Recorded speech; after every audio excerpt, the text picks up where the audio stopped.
Alright, hello there ladies and gentlemen, Moltrap here. Welcome back to the GSL Code A. This is of course the secondary stream for Code A tonight. We're doing 2 streams, and Wolf and Caldor casting on the other stream, the main stream tonight. Make sure to check them out as well. We're going to get started here in just a moment with YugiOh versus Virus. It's going to be a pretty good series. I'm thinking YugiOh, the Zerg, versus Virus, the Terran. I'm really excited about this match, actually. They should be pretty evenly matched. Game 1 is about to begin here on ESV Cloud Kingdom. We're about to start.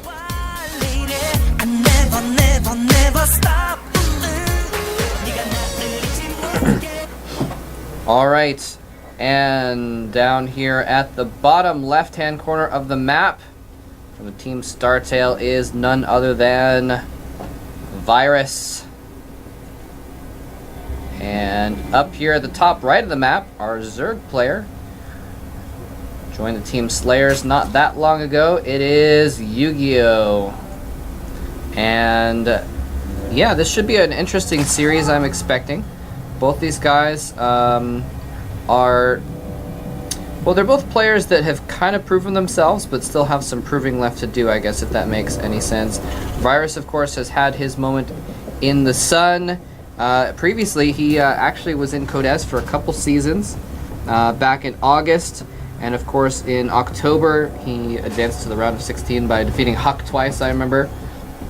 I will always remember those 2 double all-ins that he did to defeat Huck, and Huck almost held it off. Anyway, so yeah, Virus, he had a couple seasons in Code S, didn't get very far though, and then he just kind of fell apart. He got eliminated from Code S.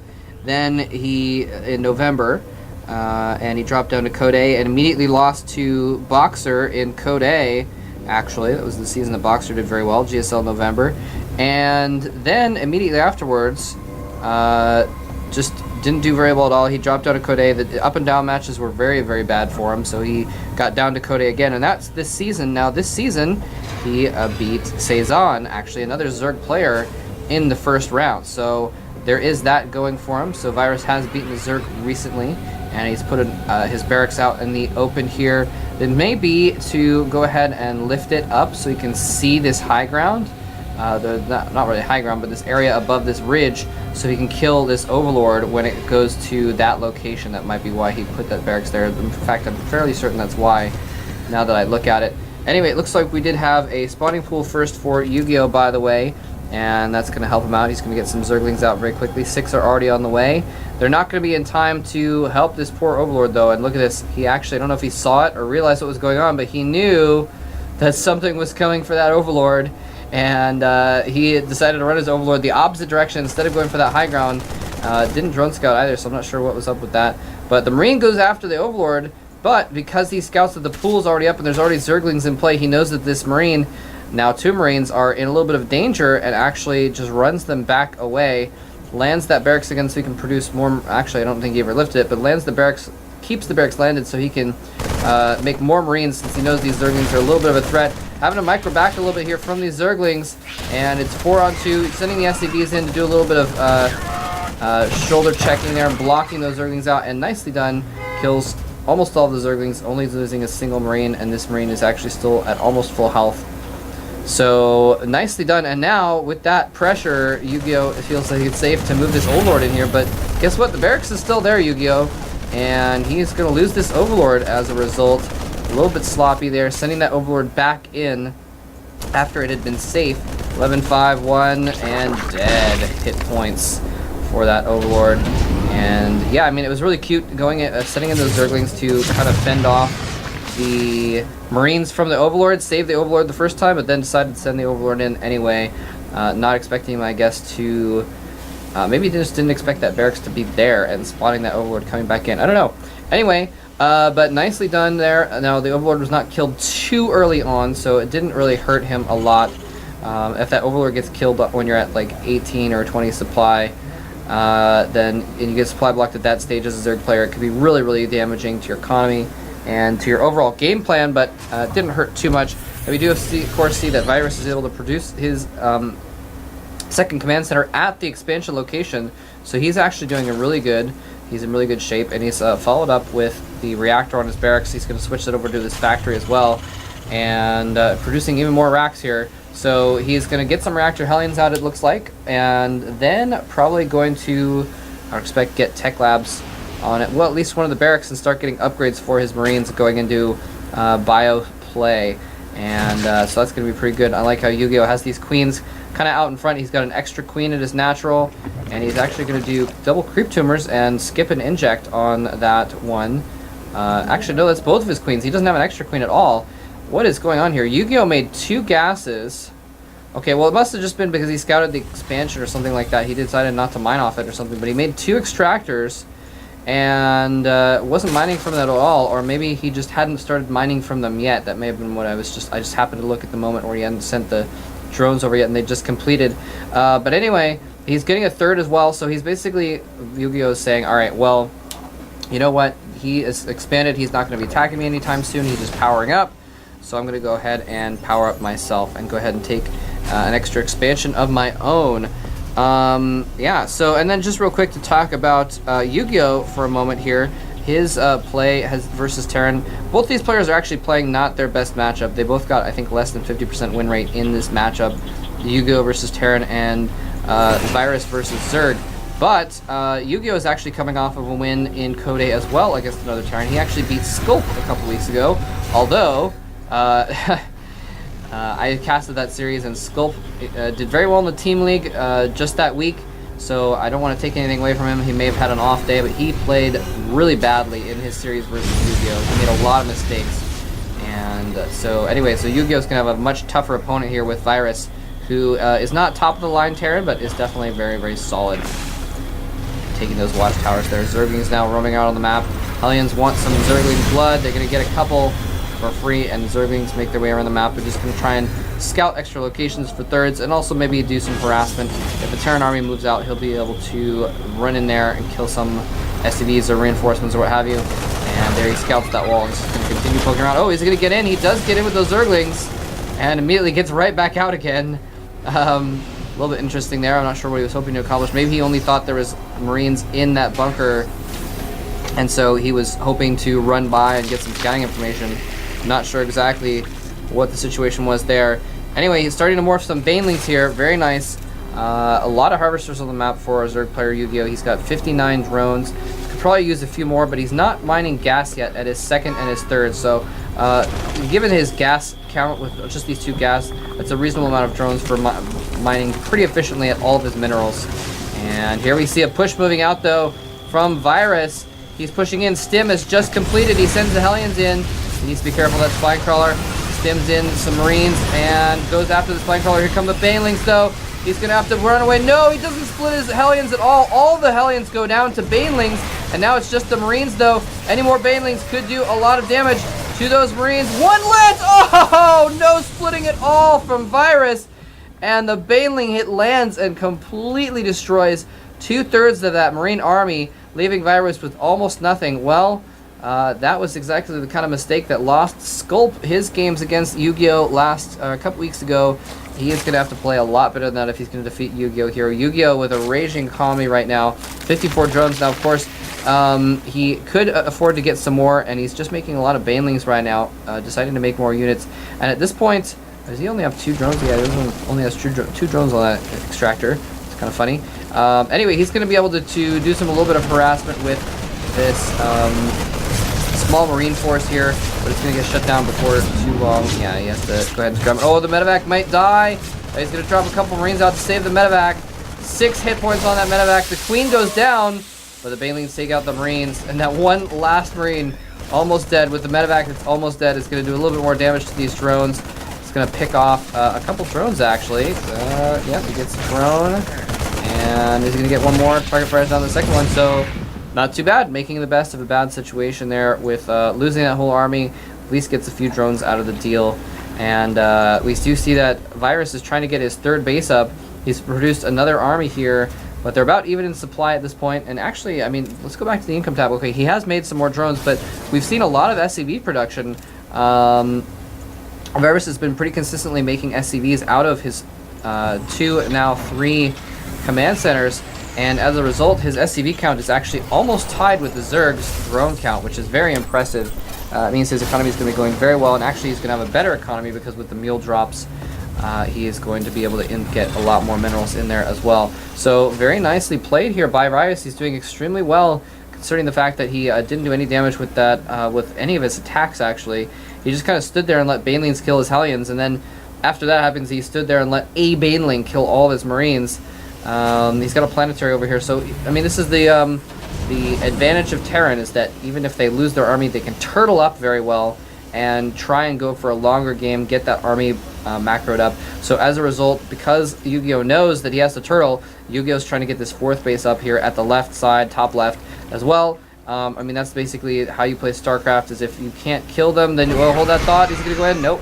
Tanks and planetary too much for that force. Ooh, he's going to burrow some Baneling landmines here. 4 of them, really investing in that spot. Oh, he's going to actually burrow a ton of them. Oh, wow. This is not just a Baneling landmine. This is a Baneling minefield. Wow, this could be epic or horrible for him, because here's the thing about this is investing that much is if you get scanned and all those Banelings die for nothing, you lose a ton of money. You lose a ton of resources there, and it could be really, really horrible. The alternative, though, is that those Banelings, if they go off in the middle of a group of Marines, could kill a huge army of Marines very easily. And actually, it might even want to be spaced out a little bit more. They're kind of clumped up there. And I don't know. Actually, I'm not sure how that would work, if spacing them out would help. There's the ESV Space Shark, by the way, who last time I mentioned him in a cast tweeted at me. Apparently, the Space Shark has a Twitter account. Shout out to the Space Shark. This medevac is just going all over the place, and the Mutalisks are in play now. I'm sorry I didn't mention the Spire earlier, but we did see it in the production tab earlier. But the Mutalisks are out now, and that's going to shut down this drop completely. And we do see that Virus has macroed up a pretty good army, and he's got pretty good upgrades as well. 1-1, actually, although the Zerg has 2-2, I believe. And here comes, oh no, he catches him unsieged. Whoa, and ow, that was bad by YugiOh. He needed to either commit or not, and he did neither. He kind of went in and then left again. It decides that he wants to get out and make more units before engaging that army, despite the fact that he caught that army unsieged. Might have been a good opportunity, but he didn't have his Mutalisks there, didn't have as many Zerglings as he wanted, so he decided to hold back for now. And it may have been the smarter move, actually, but now there are Thors in the mix, and those are going to be really nice against the Banelings and, of course, the Mutalisks. Especially if they clump up, the Mutalisks won't be able to help out as much. And here he comes in. Nope, again, just running in, losing some Zerglings, and running back out again. Being very non-committal here. He has a lot of Banelings. A lot of Banelings in play right now. And there's 1-1 is, actually, oops, on there. Yeah, 2-2 is upgraded for the Zerg. Hold that thought. Here he comes in. The Banelings rolling in. The tanks are all sieged up, though. Is he going to be able to make any impacts? Is he going to? Yes! No splitting at all by the Marines there, and well, very little at least. And the Banelings clean up. The Zerglings cleaning up the mech units as well, and immediately all those Zerglings become tanks. I'm sorry, become tanks. After killing the tanks, become more Banelings, and he makes more Zerglings as well. So he's going to have another Baneling Zergling army very quickly. Finally, 3-3 is going up. We saw the Hive going up earlier, and he's getting all kinds of Hive tech. He's getting 3-3. He's getting the Greater Spire. He's getting the Ultralisk Cavern.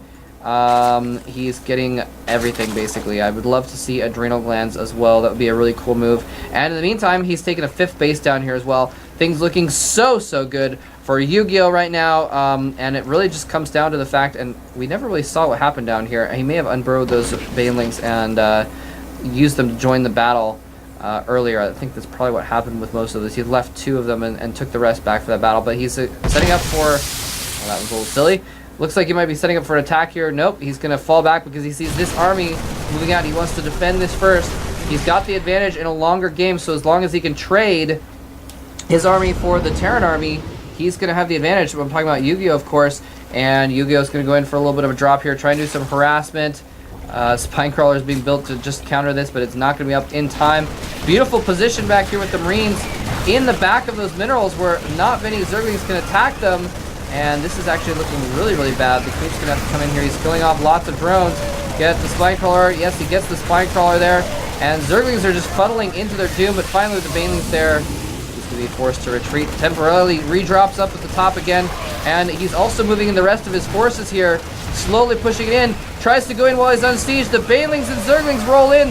Banelings moving past the tanks. He needs to target fire. No! He runs the Banelings away. runs them away, and wow, tries to, again, just saves half of them, didn't commit. You know, that might have been a good idea, actually, because he was probably just going to lose all of those banelings, but at that point, he was on creep, and Virus has not been splitting his Marines very well, so I'm not sure if he should have done that. Of course, at this point, because he's got the better economy, it's better for him to just remax and go in with a maxed army. Hold that thought. Here he goes. Nope. Again, not committing. Not sure if he can go in there or not. And, ooh, more banelings spawning there. This hatchery is definitely going to go down. There's no way he can stop that from dying. Wow. So, YugiOh, I'm not sure what he's doing. Maybe he's waiting for 3-3. I'm not sure. The Zerglings moving in. Banelings rolling in as well. Very nicely done. The Ultras pop out and join the battle, but they were not there to cover for the Zerglings and Banelings, so they're just going to sit there and die slowly and painfully. There's a massive amount of shots being fired by those Marines.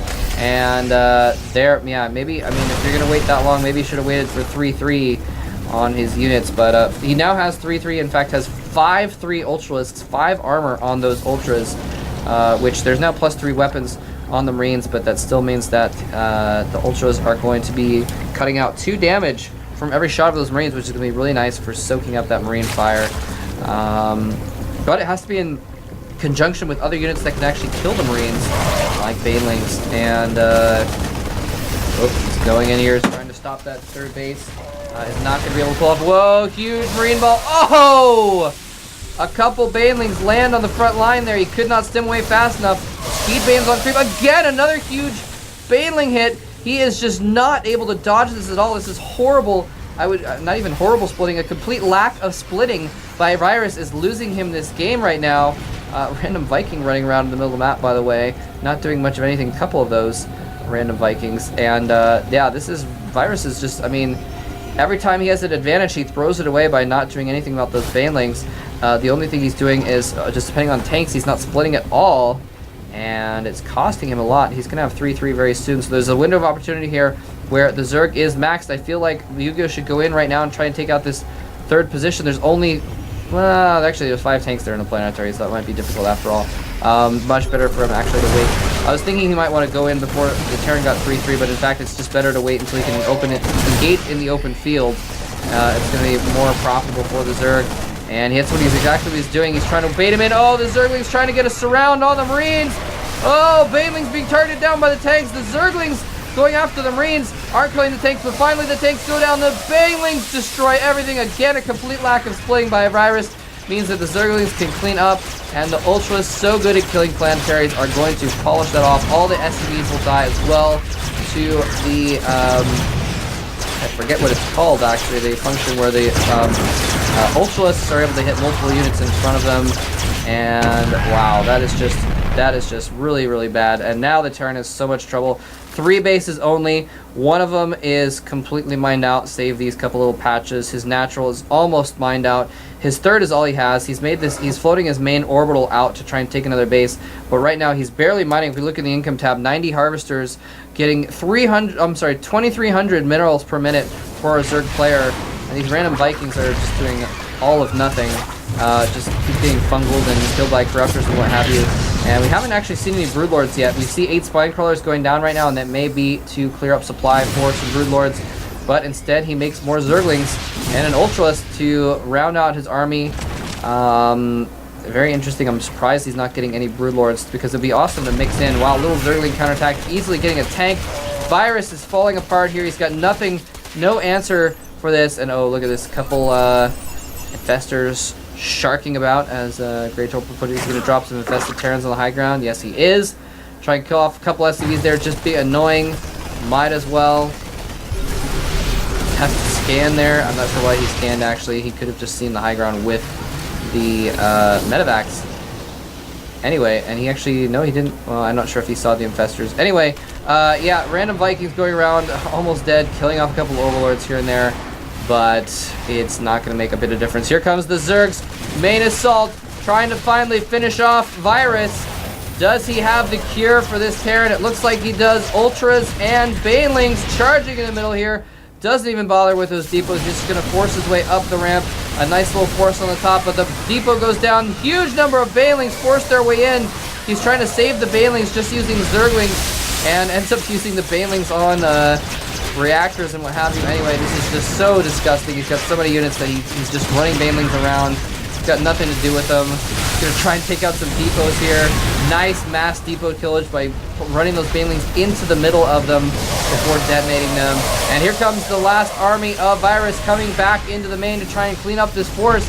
It looks like he may actually clean it up. Some more depots are going to go down. It doesn't even matter. He's not supply blocked because he doesn't have any supply. 109 out of 113. And look at this. Drones.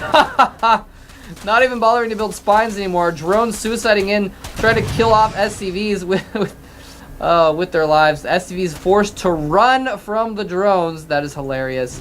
And they're just going to get killed off by that planetary there. It's going to clear up even more supply for yet more Ultras and Zerglings. I'm not sure why Virus is still in this game. He's at 110 out of 86 supply as more depots burn down.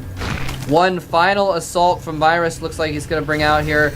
At this point, he's so all in with this last assault, he should bring his SCVs as well, because there's no way he's going to come back in this, basically, in an economic game. So completely surrounded by Zerglings. Banelings doing the damage as well. Even a manual detonation on those Banelings, which was a little bit premature. And GG, finally from Virus. Yu-Gi-Oh! Stomps game number 1.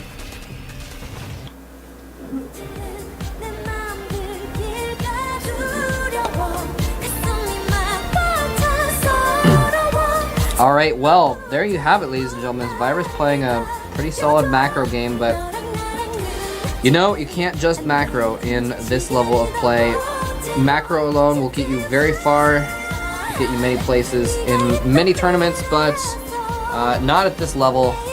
And so he lost the game basically as a result of his lack of multitasking, I suppose, because when those battles happened, he did not micro his Marines very well at all. I guess, well, technically he stemmed and ran them away from the Banelings a lot, so I guess maybe it wasn't a multitasking issue because he was paying attention to that location, but he didn't split his Marines at all. And so the Banelings, as a result, did massive damage every time they rolled in. So, Yu-Gi-Oh! Takes game number 1 very convincingly, and Virus is going to have to step up his game a lot if he's going to win game number 2, which is going to be on Metropolis.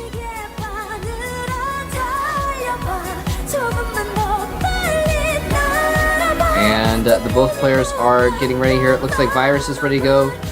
Yu-Gi-Oh! I think needs a second here to get ready. And he is now ready as well. We're going to be getting started with game number 2.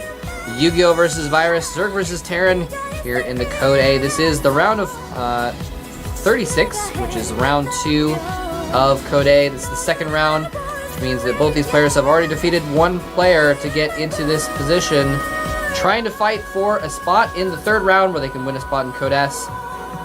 And we'll chop. Game 2 is about to begin.